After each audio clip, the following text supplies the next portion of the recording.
बिस्मिल्लाहिर्रहमानिर्रहीम। अस्सलाम वालेकुम। मेरा नाम डॉक्टर एहसन है और आज हम जानेंगे सेल्यूलर रेस्पिरेशन के बारे में। रेस्पिरेशन बेसिकली हम कहते हैं कि ग्लूकोज का टूटना इन द प्रेजेंस ऑफ ऑक्सीजन। ठीक है, जब ग्लूकोज टूटता है और हमें जो एटीपी मिलती है ना, तो उसे बेसिकली हम कहते हैं रेस्पिरेशन। और वही रेस्पिरेशन अगर सेल के अंदर हो, यानी कि सेल के अंदर ग्लूकोज टूटे इन द प्रेजेंस ऑफ ऑक्सीजन, तो उसे हम कहेंगे सेल्यूलर रेस्पिरेशन। ठीक है, तो बेसिकली सेल्यूलर रेस्पिरेशन में होता क्या है कि ग्लूकोज जो है ना, उसके साथ बेसिकली ऑक्सीजन कंबाइन होती है। ठीक है, ऑक्सीजन इसके साथ कंबाइन होती है, तो ग्लूकोज टूटता है कार्बन डाइऑक्साइड में, वाटर में। ठीक है, कार्बन डाइऑक्साइड में, वाटर में, और हमें ढेर सारी एटीपी मिलती है। ठीक है, और हमें क्या मिलता है? ढेर सारी एटीपी मिलती है और प्लस में काफी सारी हीट भी मिलती है। ठीक है, वंस अगेन सेल्यूलर रेस्पिरेशन में क्या होता है कि ग्लूकोज टूटता है ऑक्सीजन की मौजूदगी में, और टूटेगा किसमें? कार्बन डाइऑक्साइड में, वाटर में। ठीक है, और हमें काफी सारी एटीपी भी मिलेगी और काफी सारी हीट एनर्जी भी मिलेगी। ठीक है, ये जो हीट है ना, ये बेसिकली लॉस हो जाएगी। ओके, रेस्पिरेशन जो है ना, ये बेसिकली एक रिडॉक्स रिएक्शन है। ठीक है, रिडॉक्स रिएक्शन में ऐसा होता है कि सब्सटेंस की ऑक्सीडेशन भी होती है और सब्सटेंस की रिडक्शन भी होती है, यानी कि ऐसा रिएक्शन जिसमें रिएक्टेंट्स की ऑक्सीडेशन भी हो और उनकी रिडक्शन भी हो। ठीक है, तो उसे बेसिकली हम रिडॉक्स रिएक्शन कहते हैं। So every living cell requires energy to carry out their function.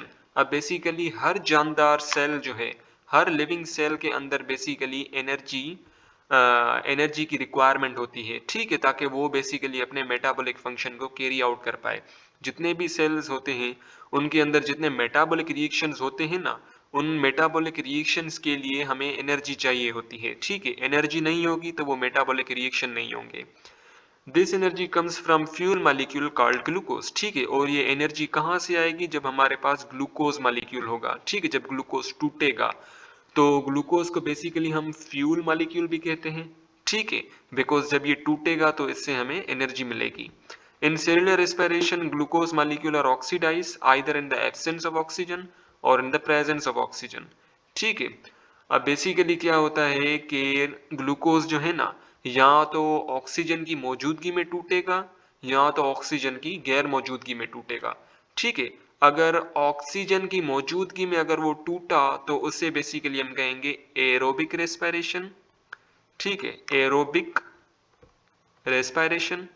ठीक है, और अगर बगैर ऑक्सीजन के वो टूट रहा है, बगैर ऑक्सीजन के बेसिकली हमें एनर्जी मिल रही है, तो उसे हम कहेंगे एन एरोबिक रेस्पिरेशन। ठीक है, उसे हम कहेंगे एनएरोबिक रेस्पिरेशन। बेसिकली इस रेस्पिरेशन में होता क्या है कि जो ग्लूकोज मॉलिक्यूल के जो कार्बन कार्बन बॉन्ड ब्रेक होते हैं और हमें काफी सारी एनर्जी मिलती है। बेसिकली होता क्या है कि ग्लूकोज के अंदर कितने कार्बन होते हैं? 6 कार्बन होते हैं। ठीक है, 1 2 3 4 5 6। ठीक है, अब इन कार्बन कार्बन के बीच में क्या है? काफी सारे बॉन्ड्स हैं। ठीक है, जब ये बॉन्ड टूटेंगे तो काफी सारी इनमें से एनर्जी रिलीज होगी। ठीक है, जब ये बॉन्ड टूटेंगे तो एनर्जी रिलीज होगी। ठीक है, और बेसिकली जब ये बॉन्ड टूटेंगे तो हमें एटीपी भी मिलेगी। ठीक है, एटीपी मिलेगी और हमें काफी सारी हीट एनर्जी भी मिलेगी। Okay, so some of this energy stored in the form of ATP while other is lost. ठीक है, जब बेसिकली कार्बन कार्बन बॉन्ड इस ग्लूकोज के टूटेंगे, जब ग्लूकोज टूटेगा तो हमें एक तो एटीपी मिलेगी और दूसरा जो हीट एनर्जी है ना, हीट एनर्जी वो मिलेगी।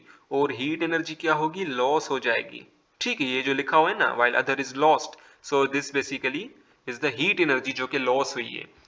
Thus a cell transfer energy from glucose to ATP। अब बेसिकली हो क्या रहा है कि ग्लूकोज से ATP बन रही है सेल के अंदर।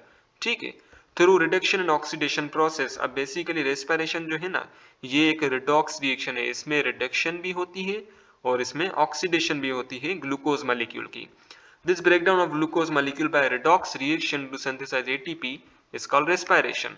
ठीक है, रेस्पिरेशन हम कहेंगे कि जब भी हम ग्लूकोज को तोड़ें और उससे हमें क्या मिले? एटीपी मिले, so this is the respiration. ठीक है, और बेसिकली ये जो रेस्पिरेशन है ना, this is the redox reaction. Okay, this ATP provide energy for metabolism wherever required by removing its terminal phosphate liberating energy. ठीक है, अब बेसिकली यहाँ बताया जा रहा है कि जितने भी मेटाबॉलिक रिएक्शंस होते हैं ना, उनको चलाने के लिए हमें बेसिकली एटीपी चाहिए होती है। ठीक है, और एटीपी से एनर्जी हमें कैसे मिलेगी?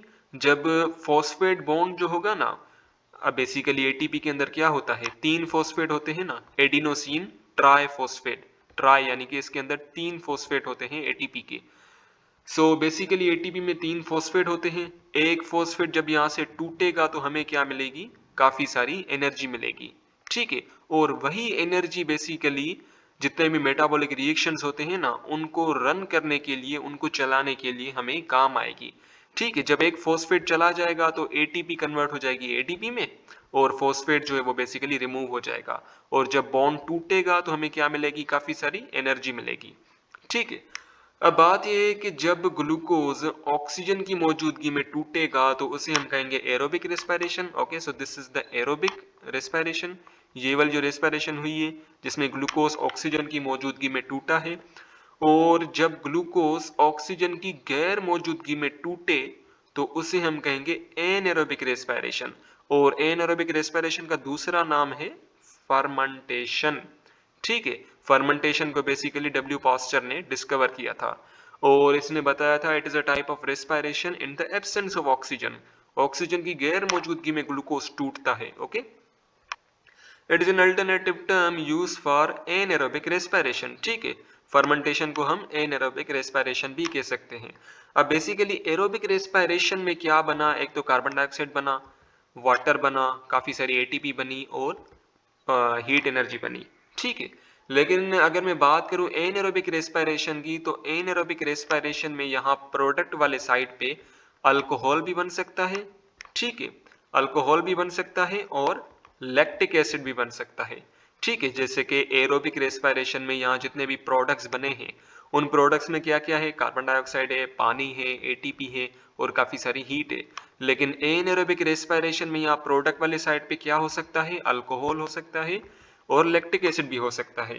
तो ऐसी फर्मेंटेशन, ऐसी एनएरोबिक रेस्पिरेशन जिसमें अल्कोहल की फॉर्मेशन हो तो उसे हम कहेंगे अल्कोहलिक फर्मेंटेशन, और ऐसी फर्मेंटेशन जिसमें लैक्टिक एसिड बने प्रोडक्ट में तो उसे हम कहेंगे लैक्टिक एसिड फर्मेंटेशन।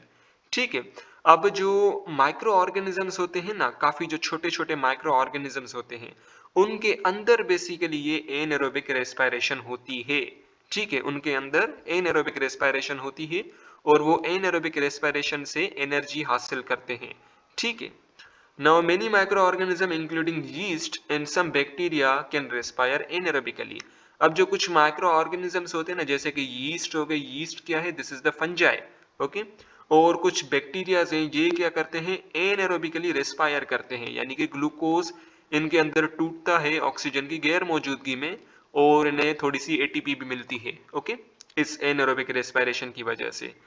अब बेसिकली बात यह है कि the anaerobic respiration as well as aerobic respiration is common phase where glucose break anaerobically in two molecules of pyruvate।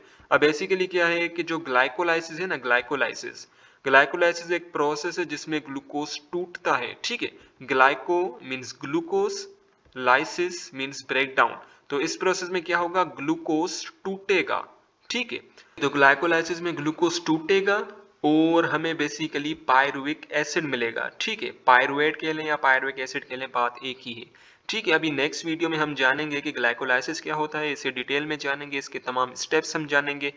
ठीक है, और बेसिकली जितने भी एनएरोब्स होते हैं और जो एरोब्स होते हैं, एनएरोब्स यानी कि ऐसे माइक्रो ऑर्गेनिज्म जिनके अंदर एनएरोबिक रेस्पिरेशन होती है, और एरोब्स यानी कि ऐसे माइक्रो ऑर्गेनिज्म जिसके अंदर एरोबिक रेस्पिरेशन होती है।